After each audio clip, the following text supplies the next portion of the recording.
Welcome to the MURALI End. My name is Mark Machado, and I'm joined by Nick Brookes, the doyen of Sri Lankan cricket, and my cousin Dominic Machado. There is a lot going on in Sri Lankan cricket, a lot about to start. In some ways, this is a kind of Sri Lankan cricket Christmas Eve type experience for the three of us, because we've got the women are in England about to start an ODI series and a T20 series, and the men are preparing for an Asia Cup that is being hosted in Pakistan, which means somehow in the unique political way Asia works, that most of those games will actually be played in Sri Lanka.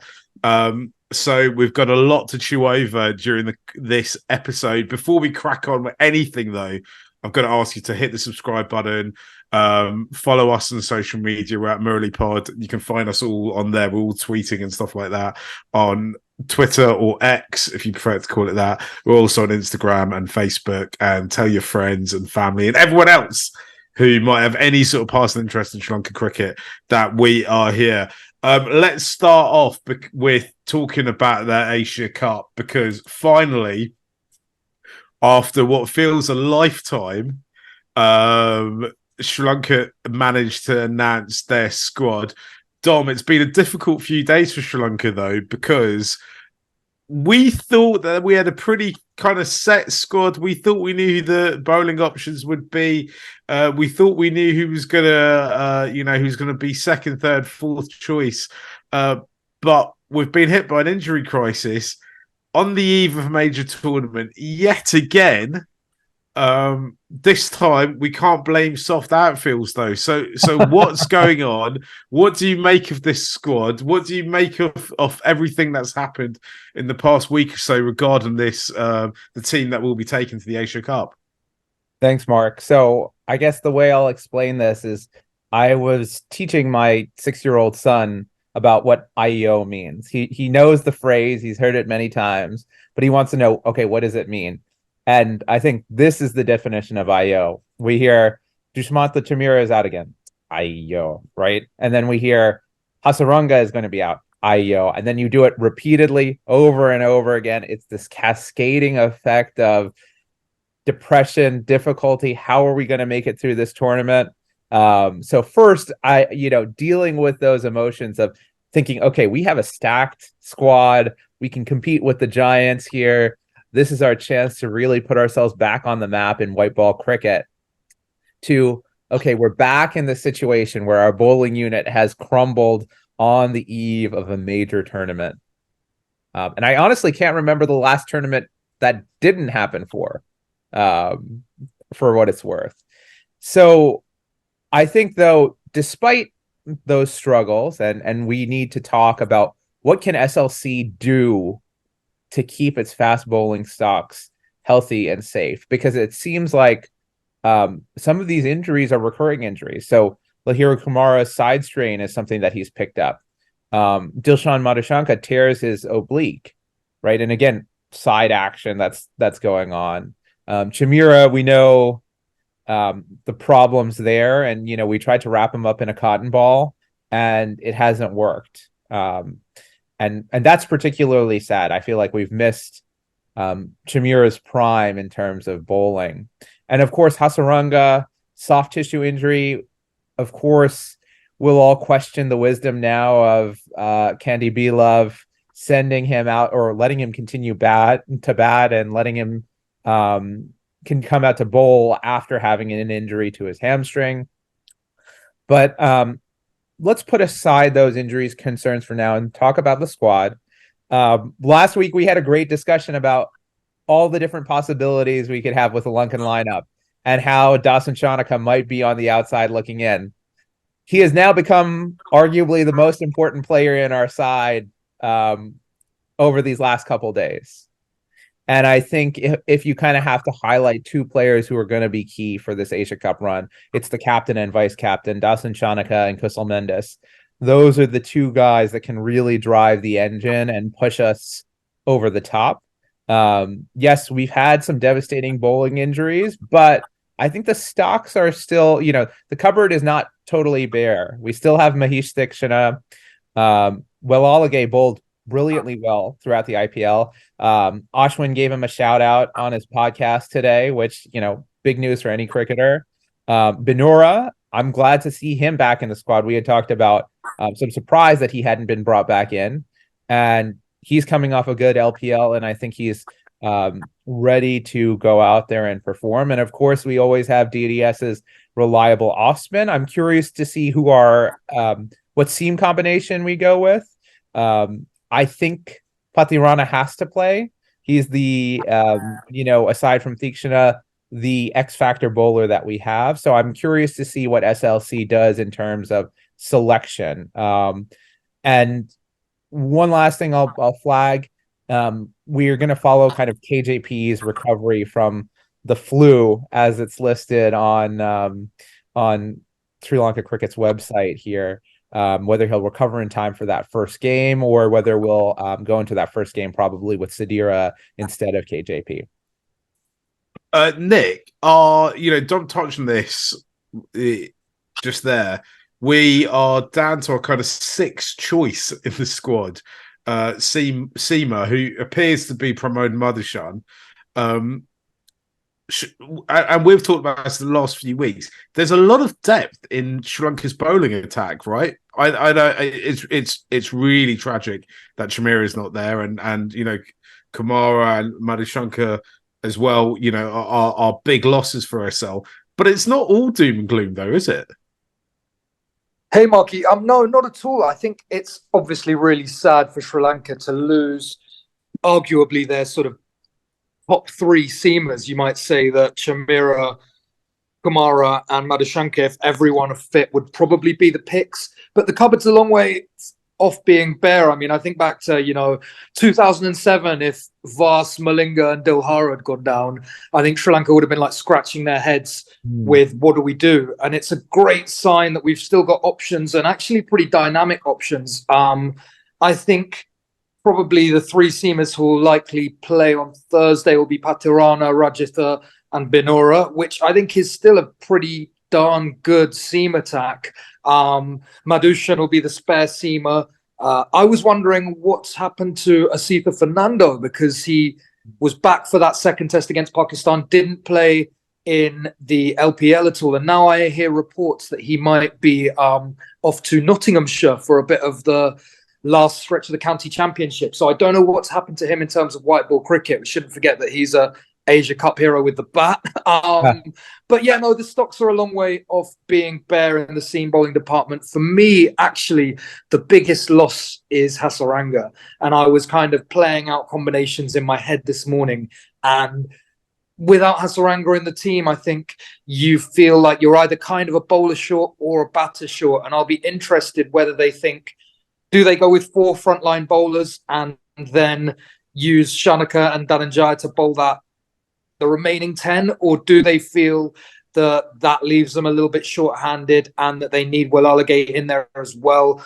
It's a little tricky, because I think if they go with those 7 bowlers or 7 bowling options, then that leaves them slightly short-sided on the batting side of things. I personally, I think that this kind of next few days till Hasaranga is fit and they can somehow get him back in the squad, because I'm sure there'll be injuries going forwards, because these things always happen whenever one of your frontline players regains fitness. Another player often gets injured and has to leave the squad unexpectedly. Till that point, I think this is just such a great opportunity for Will Alagate, right?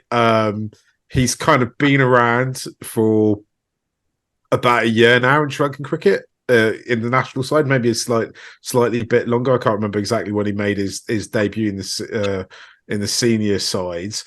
And I think he's impressed. He impressed me a lot in the LPL. We saw a lot of people talking about him in the LPL. He wasn't expected to start until Hasaranga picked up this injury. I think now actually he kind of comes into it red hot form. I think he's a natural kind of replacement for Hasaranga. I think his batting is potentially slightly, definitely on an international level, probably slightly more controlled than Hasaranga's has been, a little bit more consistent. And I think playing, 50 overs, a longer format, definitely suits him more than, at this stage of his career, than playing T20 is. And sometimes, cometh the hour, cometh the man, without trying to get all too Churchillian about it too quickly. But I just got a feeling, and we all know that I'm a big Mulali fan, but I just think that he's a kid that doesn't appear, whenever he's been given an opportunity, he always takes it, and he's always getting himself involved in games. He's got himself to that position now where he's pushing for that to start when this tournament kicks off. I think he's got to seize the moment, and I think he will, and I think he'll come good, and I think he could be one of the breakout stars of Sri Lanka this tournament. Mark, I was going to say, I think two points to build off of yours. First, it's interesting. I'm curious what the Sri Lankan pecking order is between Dushan Himantha and Mulali. And the only reason I bring this up is because they carried Himantha to the World Cup qualifiers and played him as a sub for Hasaranga. And he's a decent bat. I personally prefer Mulali, and I think if the matches are to be played in Sri Lanka, I think Mulali is a great option.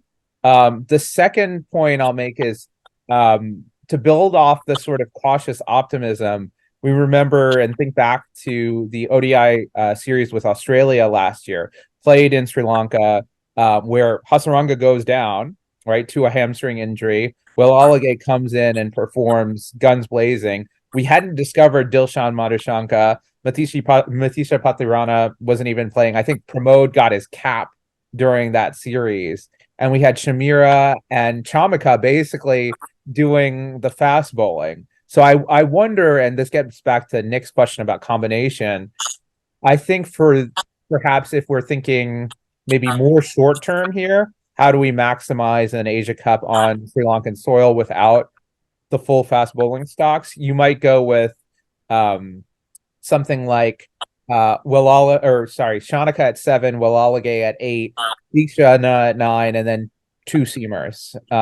With Dawson pitching in, and I would probably pick Patirana and Binura, just so you get that left arm in there, and then you have that X factor.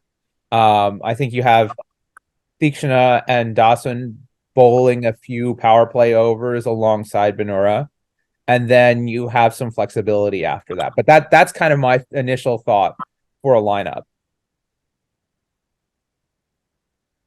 Nick, do you go with that? Is that kind of quite similar to what your 11 would be?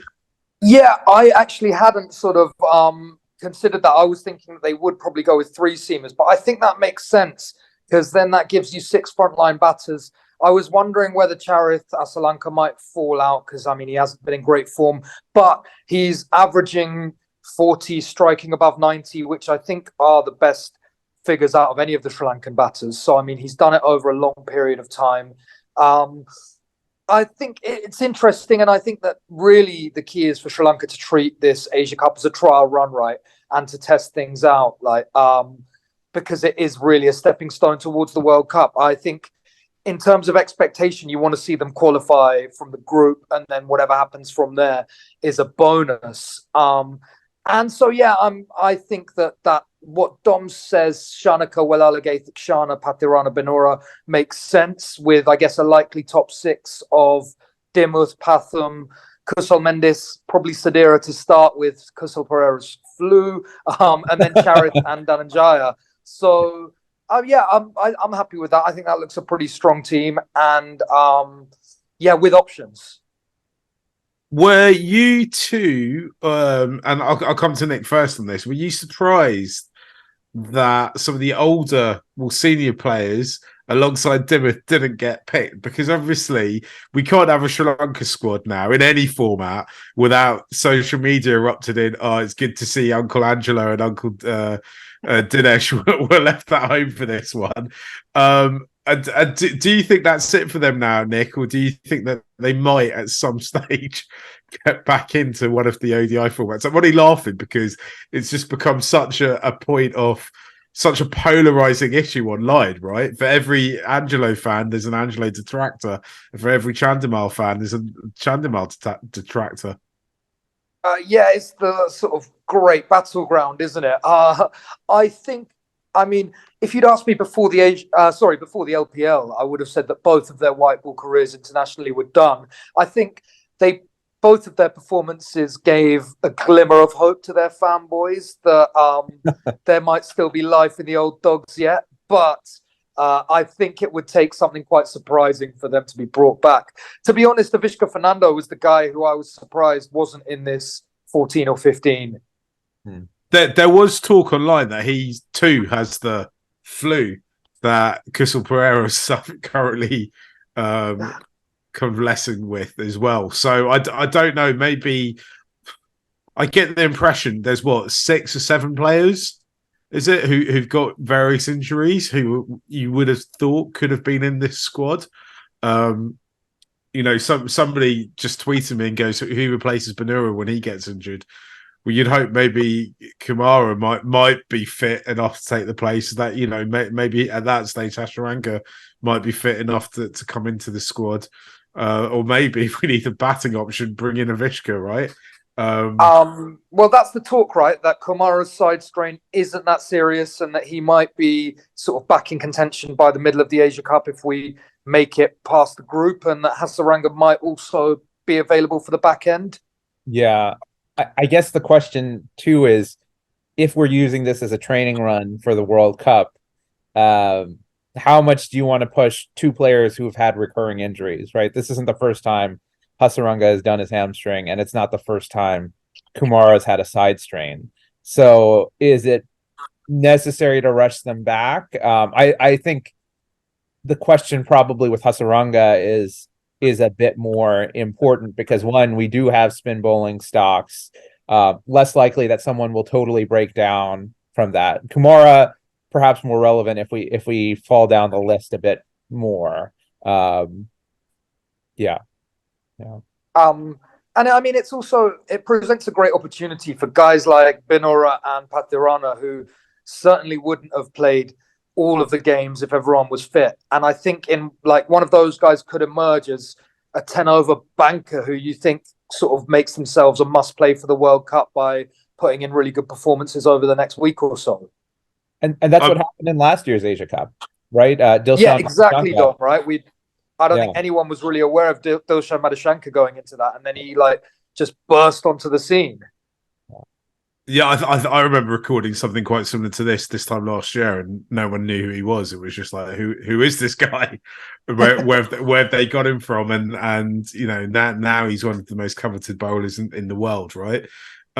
We need to touch on the injuries though, because it feels like almost come end of August, beginning of September, that's when injury season starts for Sri Lanka.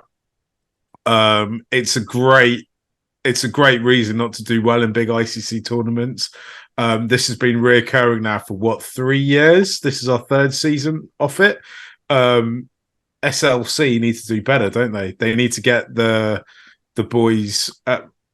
I haven't crunched numbers for the women, but I'm sure they've got injury issues as well. They need to get the players better strength and conditioning. They need to get them more kind of guidance on nutrition, and they need to have longer term plans. I know they've got a new physio. Who I think was from Essex. He's not been there very long, but why are so many of our best players injured at key moments of the season, of the calendar year? It's a question that needs to be asked much higher up the food chain, I believe, and they need to be doing a lot more about it, right, Dom? Yeah, absolutely. And I think we can kind of zone in on the fast bowling problem. I actually think the batters and the spin bowlers have been relatively healthy, especially given the amount of cricket they've played. So thinking about, okay, what are the build of these guys that we're getting to bowl quickly? With the exception of Kumara, they're all tall, wiry guys, right? And as soon as you see that, you have to, again, take care of them. You have to think about, okay, what do we need to do to ensure that these players have long careers? How do we use them? When do we use them? Because fast bowling, whether players are Sri Lankan or not, is dangerous. It's hard to do. Players break down. Jasprit Bumrah, Dale Steyn. It's very, very, very hard to be injury free if you're bowling at high pace. So what is Sri Lanka's strategy going to be? Is it going to be a rotation and say, okay, yes, we're not bare cupboards anymore, which means some series we're not going to carry Patirana, or we're not going to carry Madhushanka. We're going to switch it up, right? And making sure that they're ready to go for those big ICC tournaments. I wonder, it would be interesting to see how much Patirana has benefited from being at CSK in terms of nutrition, training, proper routines, because I think one of the things he talked about in his recent YouTube series, or the SLC YouTube bit on him, is how he learned to be a professional cricketer, right? So thinking about how can we get these players in places where they can learn proper nutrition. And actually, now that I think about it, CSK actually had a video about Nitish Patirana and Dilshan Madhushanka and their favorite foods and what kind of nutrition they follow. So thinking about how SLC can learn from some of those teams that are providing that care for their players and helping to build them more durably for the future.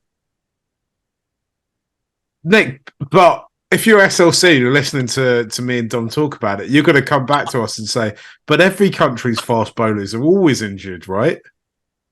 Yeah, I mean, I think Sri Lanka does get more than its fair share of injuries. And I think you've got to feel for SLC because, like, with Take Chamira, they've really done everything they could have done right, wrapped him in cotton wool. It feels like he's barely played any cricket in 2023, and yet still another injury crops up. It's the pectoral, right, which I think is different. I mean, it seems like he's had a whole host of injuries.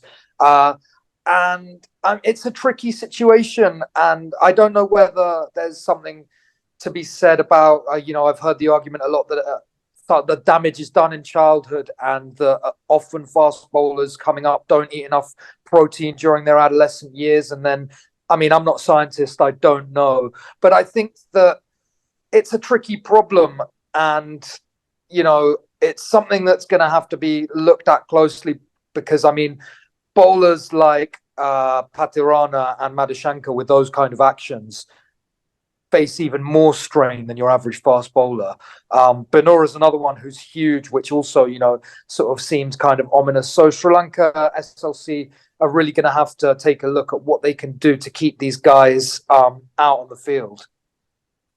So let's talk about the Asia. Oh, go on, Dom. I was going to say, so what you're saying, Nick, is we need to produce more Jimmy Anderson-sized bowlers. I mean, maybe that's an answer. I don't know. I don't know how you solve this problem, because it seems, I mean, like we've seen it throughout history, right? It was the same with Dilhara Fernando. It was the same with Nuan Zoysa. I remember another really promising fast bowler called Prabhat Nisanka, I think he was, who, came in with bowled really quickly in the 2003 World Cup and then kind of disappeared. Yeah, I don't know what the kind of sort of what the solution is, unless you can identify fast bowling talents really young, get them into a kind of boarding house where you develop them. I mean, I don't know. And maybe youth is part of it here, right? You think of some of the great Sri Lankan fast bowlers of yesteryear, Chaminda Vaas, right? Got stronger over the course of his career, and he hardly ever missed time. You think of even Saranga Lakmal, right? Someone who got stronger. He suffered from a lot of soft tissue injuries early in his career, and then kind of turned into a very dependable, very reliable fast bowler in his later years. So maybe it just takes time. It takes time to grow into their bodies, and we'll see. Yeah, and Malinga put on a lot of muscle too, right? And maybe that's one word for it. Yeah, muscle. It was muscle at one stage, Marky, before it turned into the old rice belly. But maybe I don't know what the strength and conditioning program is like. Whether there's something to be said for more time in the gym, bowling less overs. I don't know. We're kind of speculating here, aren't we? Yeah, and I'd only really start tomorrow when Kasan Rajatha breaks down injured, because that man just seems to be. I mean, we call Banura the Ronka Rambo, but Custom Rajata's like the Terminator, isn't he? You just unbreakable. That man just keeps going and going and going and going, and then he'll do the come out and do the press conference at the end as well, because he's a hero. Let's talk about actually, before we, something I just thought about was Sri Lanka under 19s are currently playing the West Indies, I think, in Sri Lanka. And I looked at the squad, and the thing I found most surprising was the spread of schools represented. It wasn't just the big Colombo schools. It wasn't just the big Colombo Candy schools and the sprinkling of a couple from down south. It's really started to spread across the island now, which kind of suggests to me that actually the kind of talent pathways into the national sides, into the kind of fast bowling academies and other such things are getting, the net's getting broader. And I wonder if that is actually SLC starting to look at, right, where's our next crop coming from, and how do we get to them younger so that we're not finding them bowling on the beach as we're driving to training, and then suddenly, they look great for 2 series before they break down. I wonder if they're actually trying to go out a little, spread that net and try and find players and give them the help and support they need. Though I should also say, still, it's really unclear how players come from the north get into the representative sides from the north and east, but that's a different argument for a different podcast. Let's talk about the Asia Cup. Should we talk about expectations? What do you think is a good tournament for Sri Lanka, Nick? I think qualifying from the group has to be the sort of that's what I'm looking for. It's straight into the fire, isn't it? Because it's a big game with Bangladesh on Thursday. Because you lose that, then you've got to go to Pakistan for the second match against Afghanistan, and that becomes like a really crunch game. So they've got to come out firing. I want to see them make the Final Four, and then obviously Pakistan and India are very strong. That fast bowling bulwark from Pakistan, they've got Rauf, Nazim Shah and Shaheen Shah Afridi. That's daunting. India have got stacks of depth. So I think anything you get against those 2 nations is a bonus, but making it out of that group and preferably qualifying top. I think if Sri Lanka can lay down a marker by beating Bangladesh and Afghanistan, it bodes really well for the World Cup. Dom, you're a father and a Sri Lankan man drifting towards middle age. What will you get angry or not be angry? Sorry, if Sri Lanka walk away with this, with just getting out of that group and don't really do much against the 2 really big fish in the Asian Cup? I think I would say that I would be disappointed if those matches were blowouts. I want to see them, especially if the matches are at home, give a really good fight to one of those 2 big teams. Give them a scare. Give them something to think about. Give the world something to think about. I don't want to see. What would really tick me off is if you get one of those sub 100 all outs or the batting collapses in a heap. I just want to see fights. That's for me the big thing in that Final Four is I want to see fight. I want to see determination. And let's not forget, we haven't said it. We are the defending Asia Cup champions, right? Oh, whoa! We need to talk about this for a moment, because this is a different format. Are we still defending? We're still defending. We're the holders. The Asia Cup is like a wrestling belt, isn't it? It's like it has different formats. Next year's Asia Cup's going to be in a cell. The Asia Cup after that is going to be ladders involved. Yeah. No, go on. Sorry, I cut you off mid-flow there. No. I think that the big question for me coming into this tournament prior to all the injuries was, can SL show up game 1 and put on a good performance? I don't want to see what happened last time in the Asia Cup where we had a horror show against Afghanistan, and then that made that epic game against Bangladesh a must-win. Can we beat Bangladesh? Can we beat our rivals at home in what should be a great match? I think that's as a Sri Lankan father, that would get me upset. If they don't beat Bangladesh at home under these circumstances, that would be something that would be really, really frustrating. And to see them kind of go out rather meekly. So I think getting out of the group, beating Bangladesh, I would like for them to beat Afghanistan.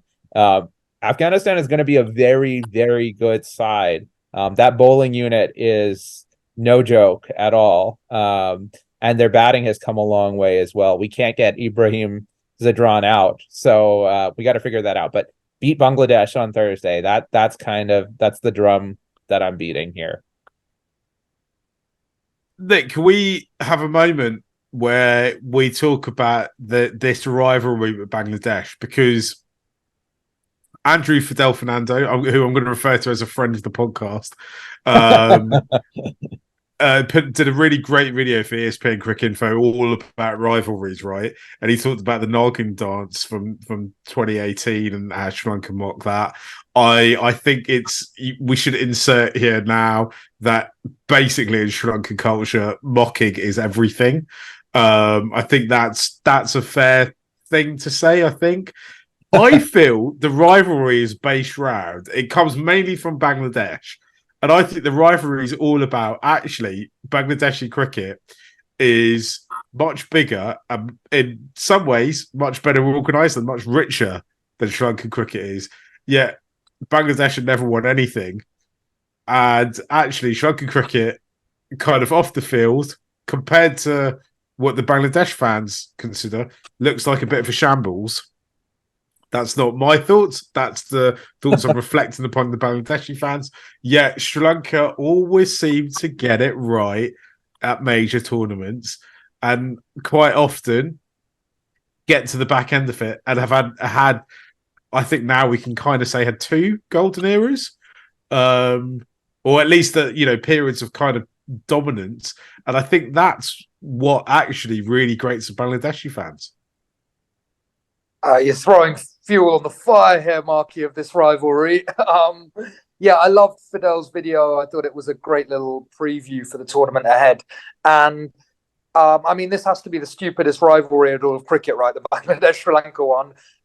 It's really so like not England and Australia.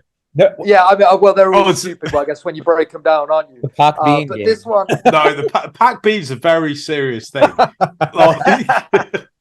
Could you imagine if the Irish sent a fake Daniel O'Donnell to Colombo? We'd all be raging.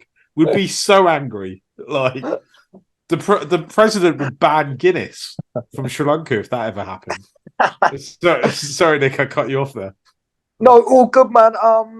Look, I think you're right that Sri Lanka, when it comes to crunch time, Sri Lanka have done better in tournaments than Bangladesh. And I remember last year ahead of the Asia Cup or during the Asia Cup, I can't remember who it was from their camp that said it, that Sri Lanka have got no world-class players. And look where Sri Lankan cricket is now with your likes of Hasaranga, Thikshana, Patirana, all arguably considered world-class and definitely considered as present stars or future stars. I think that Sri Lanka at the moment are a better team than Bangladesh.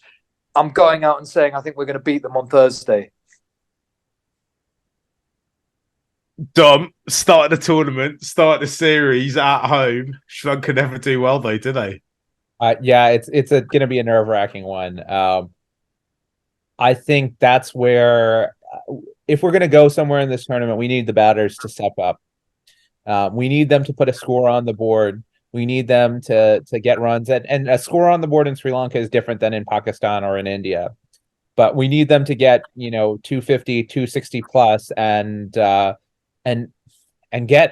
Mushfiqur out. That I have nightmares of him just batting on and on and on. And last Asia Cup, that was a one-day series.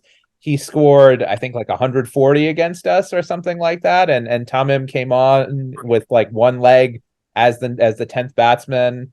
So I think I want them to show up. I want them to be pumped up, and I want them to play smart cricket. I think they have the batters to get it done. I think this is probably the best batting lineup we've had since 2016.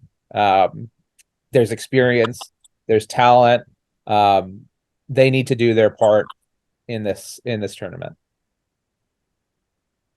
We'll talk about the women's series and what we should expect from that. I just want to go round between the three of us, and I want you guys. I'll just drop this on you. I want you guys to tell us who's the one Sri Lankan player who you think can make himself or build his reputation and take it to the next level, and he's absolutely prime and ripe to do this, and he needs to use the Asia Cup as a springboard to move up again. Nick, you can go first.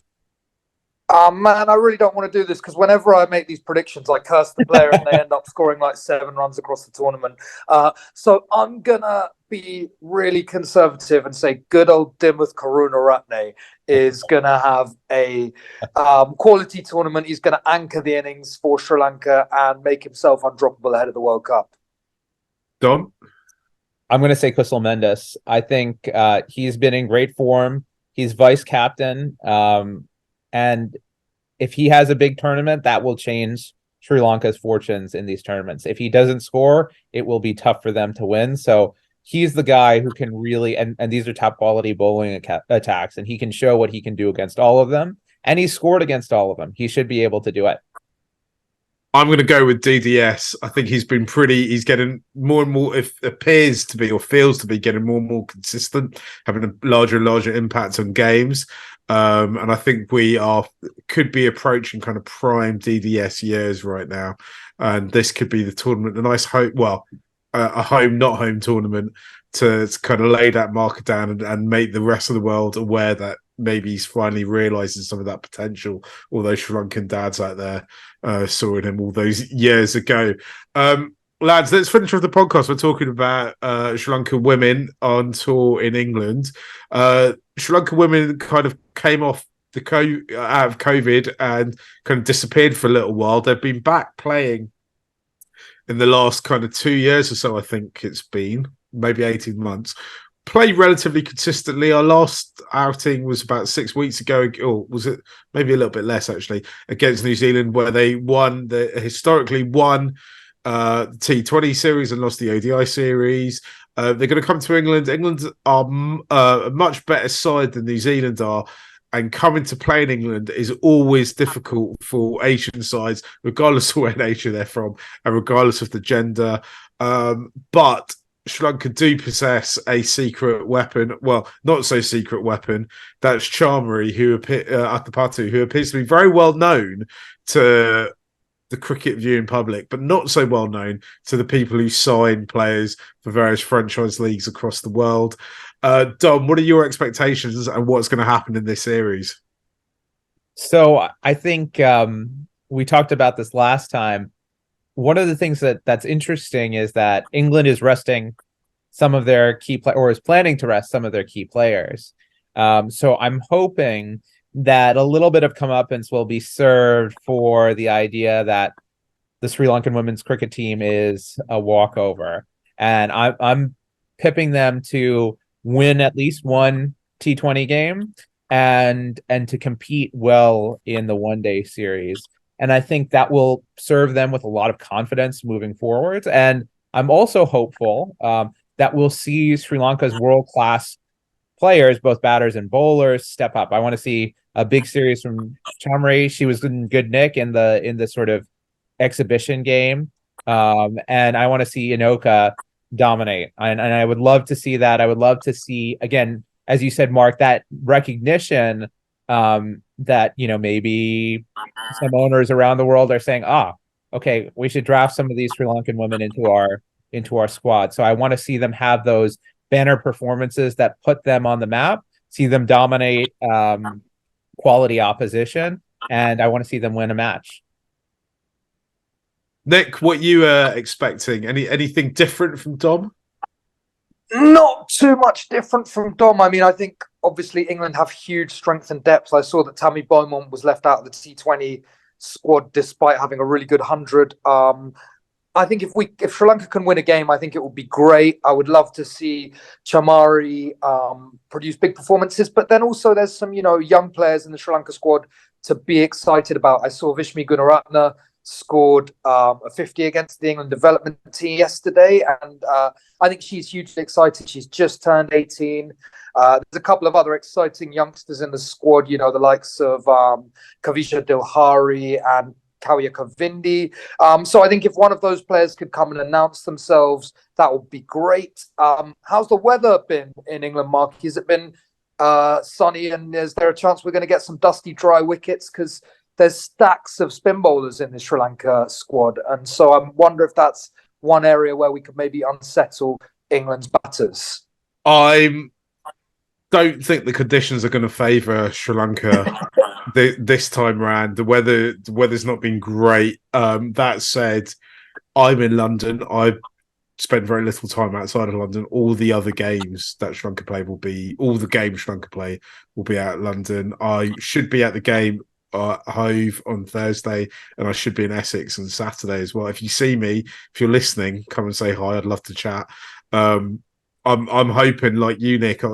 I think there's lots of exciting talent in women's cricket in Sri Lanka. I think to make the next step, though, the reality is that we need to get our girls out there playing franchise tournaments. I know many people in Sri Lanka will disagree with that, and I think they need to come here and they need to be, we just finished with another very successful women's 100, and I think they need to be laying down a marker for those teams next season, going, why am I not involved? Why am I not in the conversation? I think Inoki and Vishmi and people like that could, other than Charmery, could definitely do a job for teams. They might be a bit of a gap, initially, but I think all the development of Sri Lankan women's cricket is essential to try and get as many of these players out playing these franchise tournaments around the world, so they learn conditions, they learn tactics, they learn to play in other people. So hopefully, that's what we can get out of this. I mean, I would absolutely love it if they manage to nick a series win. I can't see it. I think there's a lot. That's a lot to ask. Potentially, maybe a third match.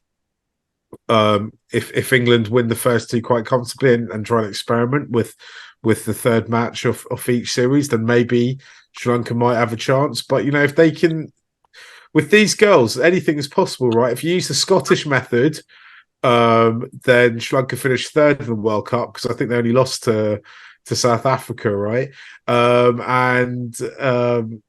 If they've had some great wins. They were runners up in the Asian Cup last year. They're a good unit, and they've got good coaching as well, and good cricket people behind them. And there's kind of signs that SLC has started to take them a little bit more seriously. They increased their match fees during the Women's World Cup a few months ago. So hopefully things are kind of heading in the right direction. What we don't want is for them to come here, and if they're not competitive, what we don't want to happen is SLC to take that as a sign of it's not worth investing in, because women's cricket, women's sport in general, is definitely becoming massively important, rightfully so as well. And if you're going to be really cynical about it, it's another way to make money for SLC, right? Yep. And Mark, I was thinking, you often mentioned the 2021 England tour as kind of this marker for Sri Lankan men's cricket. My expectation is that the women will do much, much better and comport themselves much, much better than the men did on their last trip to England. And I think just to build off your call for more support, Sri Lankan women's cricket is ranked in T20 and one-day cricket basically equivalent with the men's team, right? We're talking about teams that are of the same ilk, right? And there should definitely be proper support for these women who are doing a fantastic job despite not proper investment. Absolutely. I know the first two games are sold out at least, right? I'm trying to figure out if I can get to the rest of the games, and hopefully I will be able to. I've got to go to a Rugby World Cup in the middle of it as well, so there's a lot going on. Hopefully I'll get to more than two games. That'd be I'd be very happy with that. But look, I love Sri Lankan cricket. That's why we do this. And I'm excited to go and see them. I'm absolutely buzzing for it, probably more so than a man of my age should be. It's kind of weird how excited I am about it. Guys, should we leave it there? We're going to try and come back definitely after the Bangladesh game, right? Absolutely. And give everyone our take. Just another reminder, please do subscribe. Please do tell your friends and your family. Tell everyone you know about the MURALI End. Please do rate, review, pass it on. Tell all your families. Get it in. What we really need is to get the MURALI End to the Auntie Network. Once it's into the Auntie Network, that's it. We're big time, right? I saw a group of aunties the other day. They put a spaceship on the moon. They weren't Sri Lankan, they were Indian, but they did it. That's the kind of enthusiasm we need to try and muster for this podcast. Guys, thanks for listening. We'll be back again soon. See you later. Bye. Bye.